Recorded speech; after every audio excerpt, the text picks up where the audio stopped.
Hey folks, it's Ben. I'm here with another introduction and tour, and we're going to wrap in a Barnyard too, because we'll just go through all the RPO codes while we hit it. This is a very unique van. It's a 1992 Pontiac Trans Sport SE. Of 92, you could get it in an SE or a GT. Well, why this van's neat is, number one, its price was great.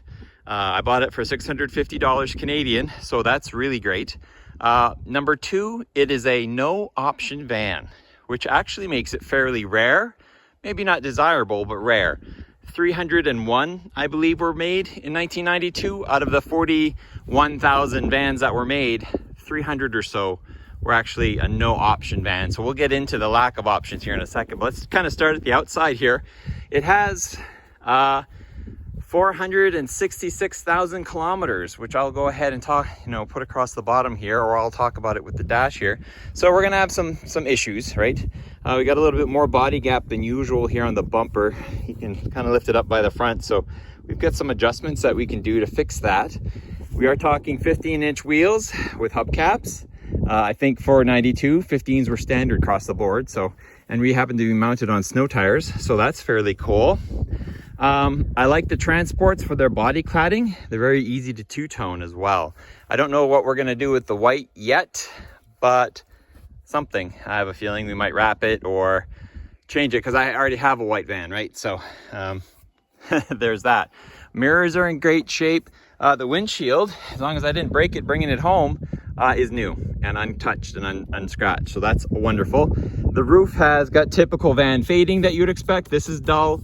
This need to be shiny black. So with the top, and then of course base van. Oh, we got to sand this up. We got a little damage here and up here, but no big deal. This is all plastic too. No roof option, not even provisions for a roof option. That's just not there, man. What clued me into the low options of the van, if you look at it here, is there's zero window tint in anything that you see over there. In the back, we've got another set of snow tires. Fantastic. Body cladding is a little loose, but once again, that can be easily corrected. Little cracking on the bumper, no big deal. The SE's fallen off, but that is also no big deal. And we got a little bit of duct tape, so we might have a hole or a crack that's back here too. This panel's on nice. We've got another nice hubcap here and a hubcap there. The previous owner really liked their van. They bought it brand new and have owned it since today. So I don't owe this vehicle anything, but I did tell him, I like vans. We work with vans. It'll have a good home. So we're gonna go and run with that. Got some sun feeding on the top there. Once again, the mirrors are in great shape. We got a little sun fade on the plastics that you see here. So we'll either, this first gen vans are hard to find in the yard. So we'll have to probably polish these to get them back. And got a little crack right there, but otherwise the grill's in pretty good shape. Those are also hard to get. So, and then these lenses are actually fairly easy to replace. They're a fairly generic lens. So very happy with the condition of the van exterior wise.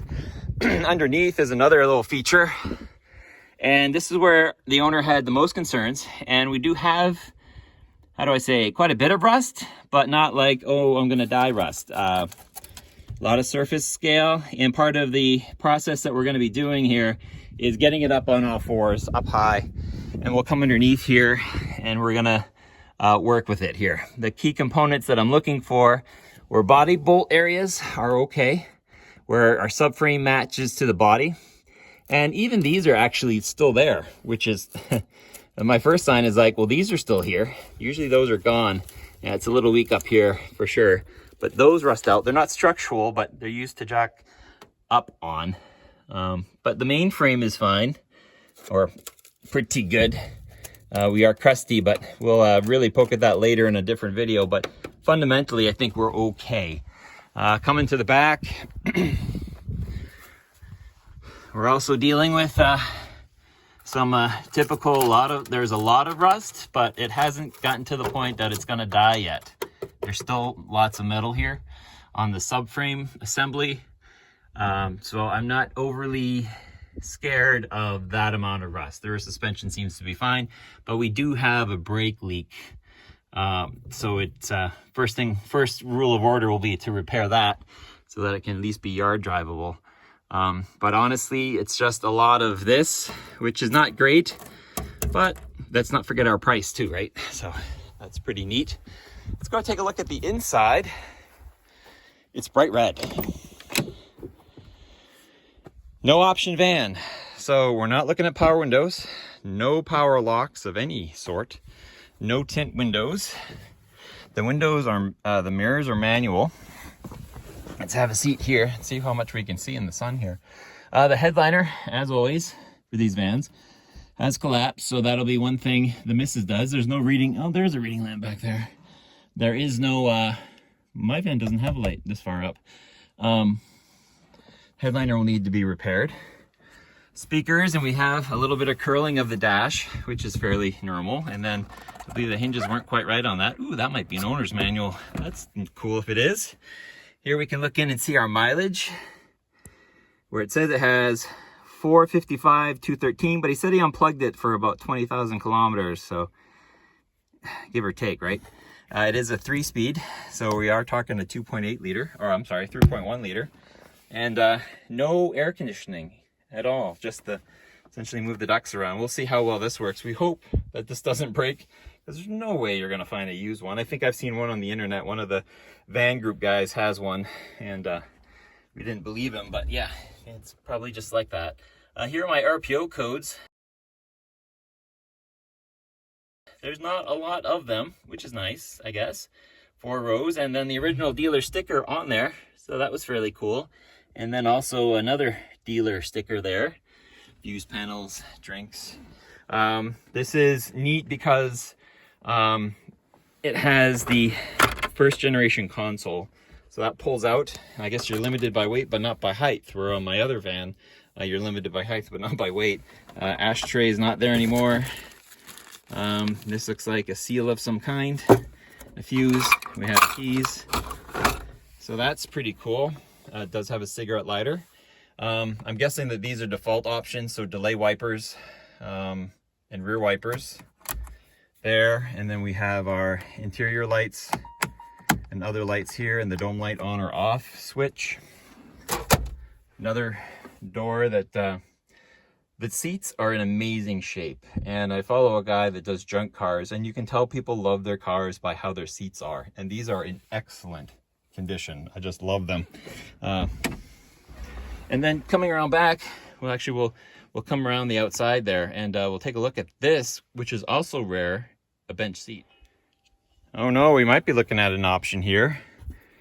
There's a floor mat, and it's in really good shape here. What I'm selling here though is, let me lift this up, is rear bench seat. This is fairly rare on these vans. Typically they have 6 or 7 seating. This is seating for 5. There is no provisions even, not even rear seat belt connections for the 2 rear seats that would normally live here. It's just a single bench. And according to me digging around, if I come back here, there is a third lap belt for the middle passenger. And it looks like it clicks into, we'll have to take a look at it when I take it out, the provisions for putting individual seats in here or not. There's no rear AC control, which is not unusual for minivans. And no, just an armrest here with the typical swinging cigarette ashtray. We do have the tilt backs, but no lever. Is there a lever up front here to move it? No, there isn't. There's no seat adjustment that's there. And then also tilt back on this one. Once again, in great shape. Apparently had to replace this seat belt, so that's why it's gray, because that's what was available. And then the rear here, it's just your basic plastic. Everything needs a good cleaning. I don't know if that's aftermarket or like they would have been red and he changed them or not. Tough to say, because sometimes you put some gray in and stuff like that. But in there we have a complete factory jack, and over there we have our 20 amp power plug, but no compressor or anything cool like that. So needs a good going over. Unfortunately, or fortunately, however you want to look at it, I got to take most of this interior plastic off to drop the headliner out to get it out of here so we can recover it. So we will thoroughly clean the van at that time. But you get the cool armrests that are there, and the door with the manual locks once again. So open and push, and then with these vans you can lock them open, so now they'll run and they'll stay open, right? So that's pretty cool, and that's a neat interior for it. And what else do we got in here? I can't open this one too wide because of the, ooh, we got whatever's going on here. Oh, it's a fire extinguisher. Well, that's clever. Okay, that's neat. And then we have our kick panel, and like I said, we glove box. So that's fairly cool. I popped the hood, so let's take a look under that. Good luck, Ben, with this. Hey, look at me go. Here we have the 2.8 liter V6.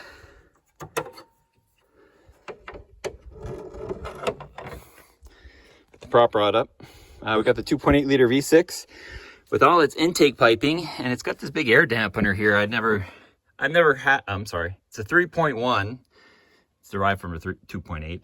Big air dampener there for sound. And we have our heating pipe, connectors, and then, yeah, no provisions for AC. So that's pretty cool. Coolant tank, another rust spot that is starting to happen, but we might be on top of it soon enough, is that these strut towers will rust out on you and you're done. Like you're instantly done. So we have some rust down here by our canister, but once again, it's still kind of surfacey. And I think if we dig that out, like we take some stuff out and we get to that, pour 15 it, we'll be all right. I think we can get to that. Same on the battery side. We've got it on the front, but the tower itself still okay. So we will work on that. It does have a brake leak. He said he put some brake oil in it, brake fluid, and the filter just hangs right out there. He's got a PF52 style 1036 Napa, Wix, whatever. So that's the van. It's really cool because I love their design. They turn heads. I wanted this one more for a daily driver because that one over there is a real show queen. She's got the 3.8 and lots of options and is super sexy looking. So for fun, let's see if it'll start. Of course it will. It's fuel injected. We drove it onto the trailer. Oh, it's got keys in it.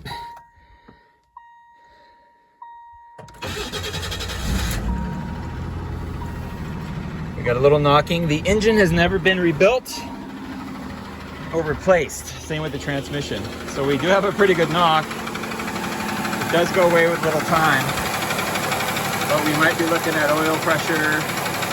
We're using another 3.1 in this at some point. That is pretty bad. But it does go away. So those hydraulic lifters are just not working anymore. And we do have the trunk release, the fuel cap release. Oh, don't do that to me. Okay. It says no.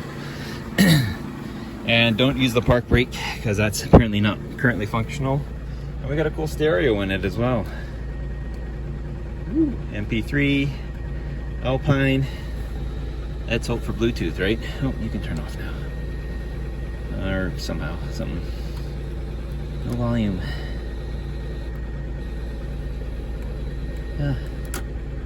Oops, that's the faceplate. Okay, anyway, so if you have any comments or questions, oh, wait, that's an option there, probably, maybe. Got to find out what's default and what's not. What came with the base SE. That one's broken like my other van. Oh, does this work? Yes. And dusty, my goodness. And to defrost. They kick it up here. It does, so this does function, so that's amazing. Let's just hope for the best with this one. Rear window defogger is a Canadian option that's required. Same with the fact that the speedometer is in kilometers per hour and some other provisions that we'll get into with the RPO codes. But there you go. If you have any questions, ask them. Comments, leave them. Please subscribe to my channel for more videos on this and everything else we got going on. Yeah, the oil pressure for being cold is fairly low. It might be time for this one to maybe work up the way and maybe hit a 10 W30. You know, it might deserve it. We'll see. And we got a brake light on. That could be for the brake line being broken, but we'll figure it out. No check engine light otherwise. And our ticking has gone away. So cool beans. I'll catch you guys next time.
Okay, this has a slightly better turning radius.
Sweet. Just leave the keys in it.